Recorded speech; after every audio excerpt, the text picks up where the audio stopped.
We're on, John. We're on? Yeah. Okay. Who went first? It was me, actually. Okay, good. So I'm just collecting my records. Okay. Over there. Yours are over there. Do you want to introduce us? Okay. Good evening, everyone. It's quite warm in here, actually. It's Mark and John on the Dr. Rhythm channel. This is our festive joint post. Yeah. I hope everyone's very well. Lots of respect to everybody. Indeed. Apologies for not replying to posts. I've been very busy. Yeah, Mark's been very busy. Great to see Anders a few weeks ago in London. Congratulations on the baby. Very good news. It will change your life. We're listening to the Fish Police.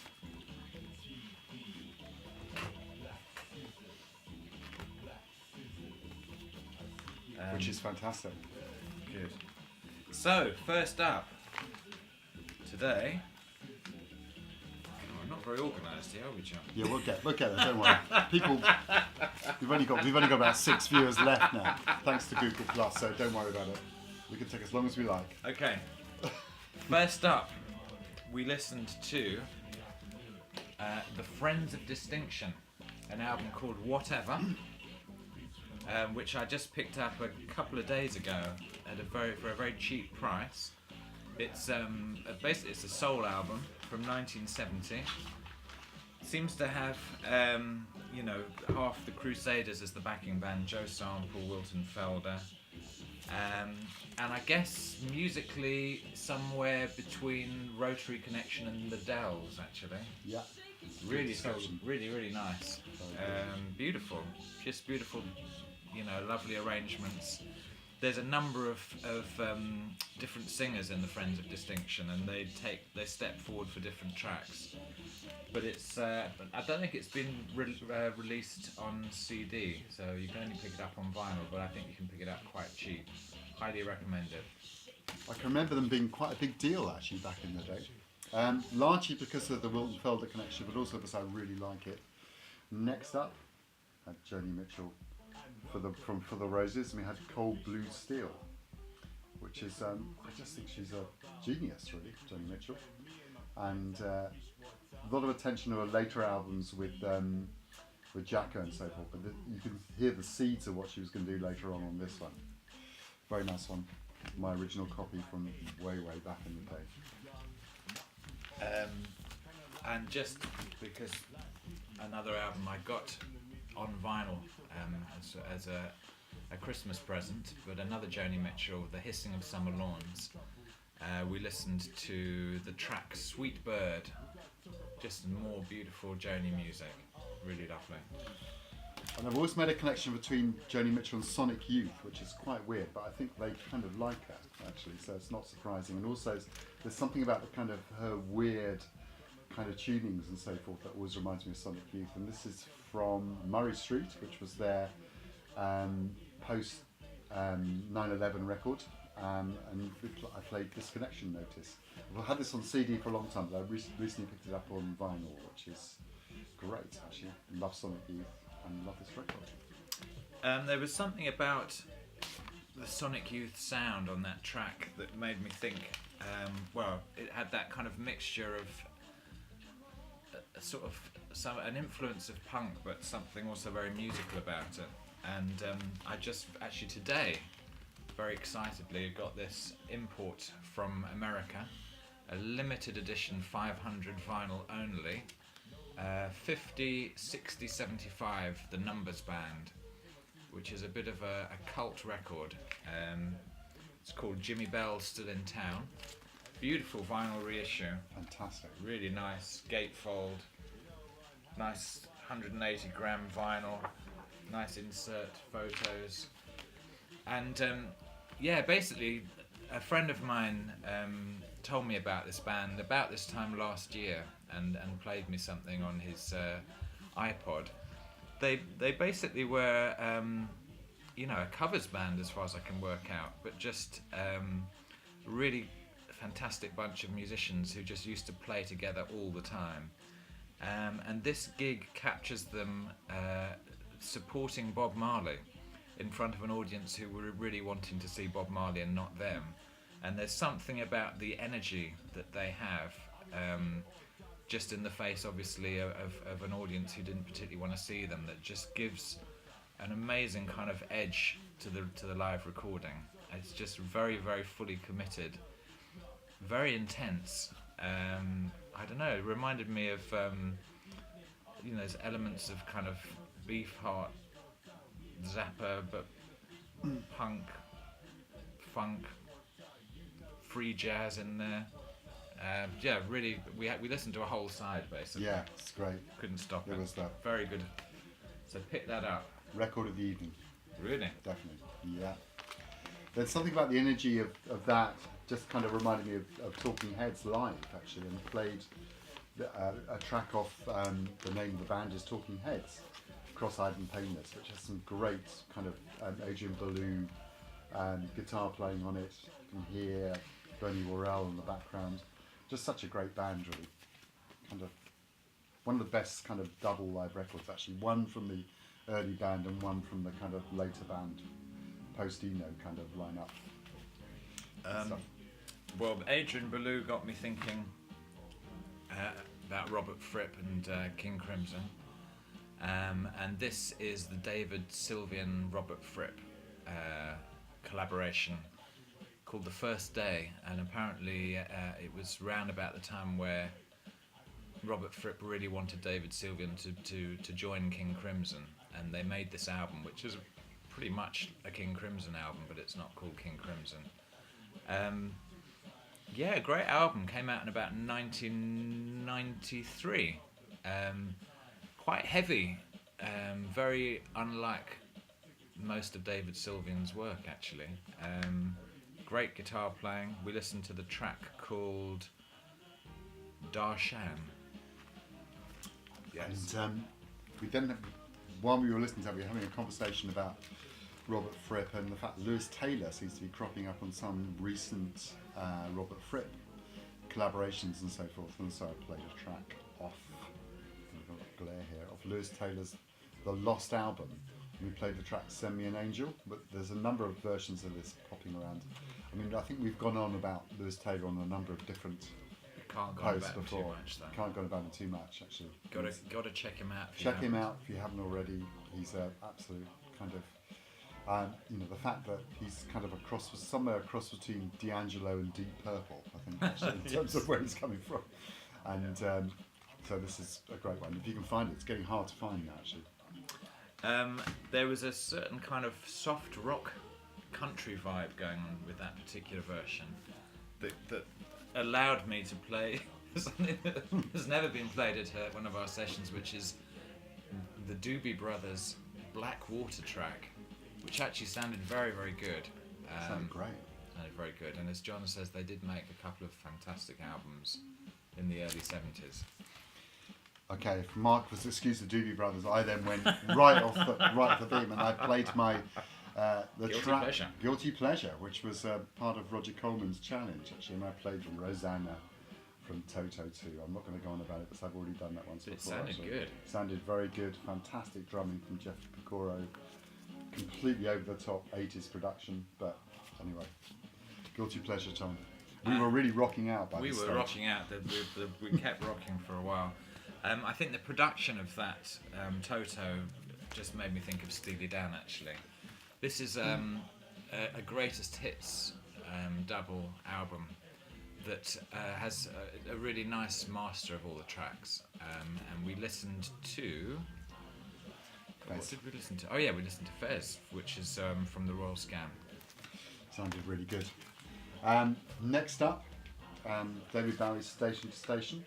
Played the title track. I picked this up last time I was down with Mark, actually, for £5, which has got to be a good deal, actually. We lost the visuals. Yeah, great album. Dennis Davis on drums, and he drives this whole track actually. The whole album's great. My favourite track is actually TVC 15 on this, but great David Bowie record. And more Dennis Davis, more David Bowie, and this is Young Americans, and we listened to the track Win.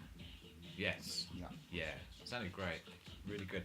I mean, interesting enough, pretty much the same band as on Station to Station, but sounding completely different. Sound. Yeah. I'm not quite sure how I got from David Bowie to Paul Kantner and Jefferson Starship's Blows Against the Empire, but anyway, it came up next. This is my original copy from when I was a kind of teenager, I think, actually. It was one of the records that was recorded around the same time as David Crosby's If I Could Only Remember My Name record. Has Everybody Under the Sun on it, Mickey Hart, Joe Garcia, all that kind of lot. Very beautiful track, and played the track Have You Seen the Stars Tonight? Kind of psychedelic rock at its very, very best, I think, actually. Very good album. There was a David Crosby connection, which meant I could play this David Crosby Gray and Nash album, which is called Whistling Down the Wire. Not generally recognised as one of their best albums, but the track Foolish Man, which John had put on a CD for me ages ago. This was another Christmas present from my wife, which I was delighted as I chose it. But great, fantastic track. Very impassioned vocal from David Crosby. Something about actually the whole bunch of the last few tracks actually kind of got me thinking about Lambchop, and got me thinking about the Nixon record, which is was their kind of breakthrough record, I guess. Played the track Up With People, which I'm sure a lot of people know. I love Lambchop, actually. They kind of give me huge amounts of pleasure. Love what they're doing now, love what they were doing then, and yeah, sounded good to me. And again, something about the vibe of that got me thinking about the Velvet Underground. And obviously, Lou Reed having passed recently, we wanted to play something by him, and we listened to Venus in Furs, which sounded great. Sounds amazing. This is a 4-track EP that I picked up in the early 80s. Actually sounded really good. It sounded much better actually than the version on the vinyl. Staying around same kind of time, well earlier actually, with kind of recently tried to play my Doors LA Woman record, and couldn't find it actually, so I actually bought the CD and played Rise of the Storm, which is a kind of classic, everybody knows it, but it sounded good actually. Sounded very good. Quite a nice sounding CD, this one as well. I guess Jim Morrison got me thinking about, I can't really call this guy the UK version of Jim Morrison, but he was, so. Pete Brown was another lyricist stroke poet who did a lot of work with Cream and later on with Jack Bruce. And this is his band, Pete Brown and Pib Blockto. And we listened to a track. God, what did we listen to? Most importantly, live down the road from my mum and dad. Which we listened to a track on side 1. It features very nice reissue. This features a guitarist called Jim Mullen, who great Scottish guitarist who sort of played an early average white band, Kokomo, a band called Morrissey Mullen, who used to gig a lot around London. Yeah, really great guitar player. I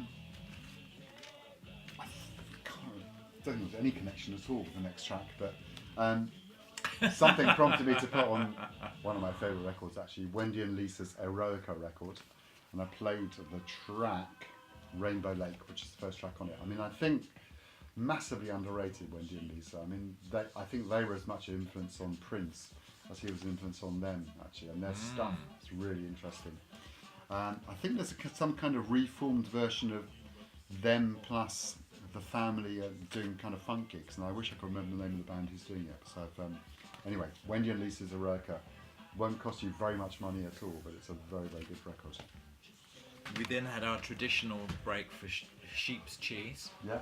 and returned in less of a rock mode, and I was able to play a tune from this album which John gave me today as a Christmas present, which was fantastic, which is Sun Ra's Languidity, and we listened to the track called There Are Other Worlds, brackets they have not told you of, which was really very compelling and strange stuff actually, yeah. But yeah, great. Can see how influential that was in 1978. Yeah. Although nobody heard it, I think, in 1978. Right. I think it only was re-released kind of, I think, in the 90s actually. I mean, it was virtually unknown. I kind of rocked out a bit more and went for Jimmy, and went for Castles Made of Sand from Axis, Boulder's Love. I mean, you can't say anything about this really, apart from the fact it's a classic record, really. Yeah, great. And another Christmas gift for me was Phil Manzanera's Diamond Head, another great guitar player. And we listened to the track called Same Time Next Week. Just to say, if you don't know this album, it came out, I think, about 1975. Has most of Roxy Music apart from Brian Ferry on it. It's got Paul Thompson, Eno, Andy Mackay, Eddie Jobson, also Robert Wyatt, Charles Hayward, whole bunch of people. It has really stood up well, actually, given how old it is. Very interesting album, definitely worth checking out. I'm really enjoying the fish fillets in the background. Yeah. It's great. Actually, Anders, I think in his last but one video talks about Nucleus. You think he picked up a Nucleus record on his trip to London. This is a reissue of two of their records, Solar Plexus and Belladonna. And Nucleus were kind of, I guess they were kind of jazz rock group, really, UK jazz rock group, formed by Ian Carr.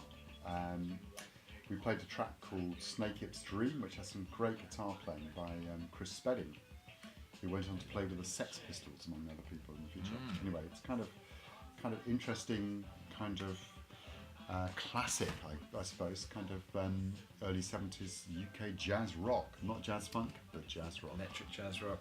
A guy called Gordon Beck is playing on one of those two Nucleus albums, and he was playing with this band, Major Surgery,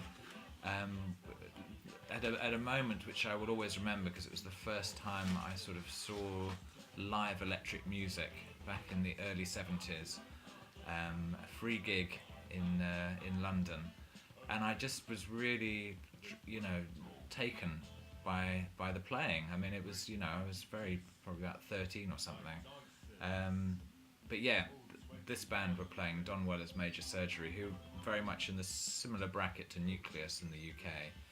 Just a bunch of musicians who just made sure they got to play as often as possible, quite often in pubs around London. Yeah, it was great to hear them. I think it's that thing about playing a lot.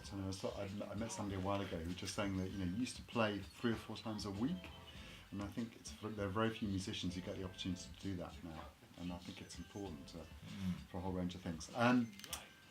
Yusef Lateef passed away a couple of weeks ago, last week actually, and very sad. I mean, he's been a hugely important person for me, and in tribute to Yusef, I played a track off 1984, which is one of his records on Impulse, and played the track called, I think it was called Warm Fire, actually.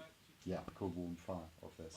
Actually, quartet, I mean, just playing tenor on here, not playing his flutes and other instruments and so forth, but he was, in a way, a big tenor player as much as anything else. And yeah, so thank you, Yusef, for everything. An absolute classic here, another Christmas present. This was Eric Dolphy's Out to Lunch, and we were listening to the track Something Sweet, Something Tender.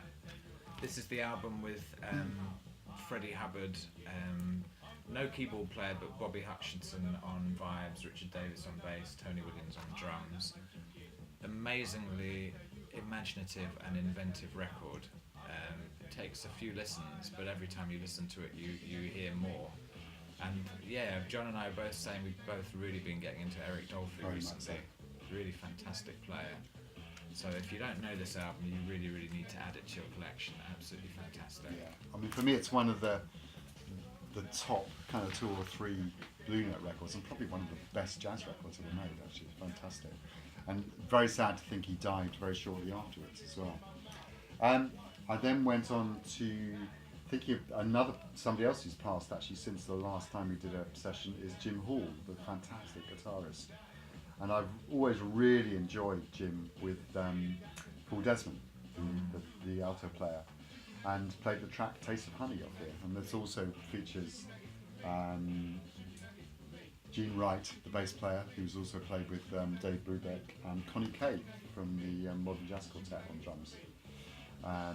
Just beautiful, fantastic. So very short, beautiful, concise, interesting solos from both of them on that track. Taste of Honey was covered by the Beatles, and I pulled out another Beatles cover, a cover of the track And I Love Her, and this is by Grady Tate, who normally is known as a drummer, but here he is kind of doing a slightly Sinatra-esque album, but with a very funky rhythm section with Bernard Purdie and Chuck Rainey as his drum and bass team. This album's called Windmills of My Mind, and absolutely fantastic version of And I Love Her, with a simmering funk beat. Well, the rhythm section sounded like it could explode through the whole track, actually. Absolutely fantastic. And also a fantastic version of Sack Full of Dreams, the Donny Hathaway classic on here. And I think this is a Gary McFarland arrangement. Is that this one? I think so. No. Not. Arrangement by Mike Abbey. Okay, forget that. It's definitely not a Gary McFarland arrangement. No. Okay. There you go. But it's produced by Gary McFarland. Produced by Gary McFarland. There you That's go. what it is. I knew there was a connection somewhere. Very interesting guy. My last track was from Paul Bley's Open to Love, which was first solo album he put out on ECM, and it was massively influential. It set up a whole load of other people to think about making solo piano records. Actually, I know Derek, I think, has shown this one. Lots of people have shown this one as well. But played the track Ida Lupino, which has been written about quite a lot. If anyone kind of wants to read a really good music blog, check out Richard Williams' The Blue Moment, and he talked about this track a while ago. Actually, I just love Paul Bley. He's one of my favourite piano players, and that's how we finished off the session. Really. Yeah. Well, So, happy Christmas. Happy Christmas, It's everybody. gone past. Yeah. But a very happy new year. Happy 2014. Just keep the VC going. Yeah, I hope. I'm worried that people aren't seeing our videos, but we're making them still. We're making them still. They're down there. It's archive and heritage now. It is absolutely. Yeah. Yeah. So happy New Year, everybody, Yeah. and we'll see you in 2014. Yeah. Great. Good night. Bye.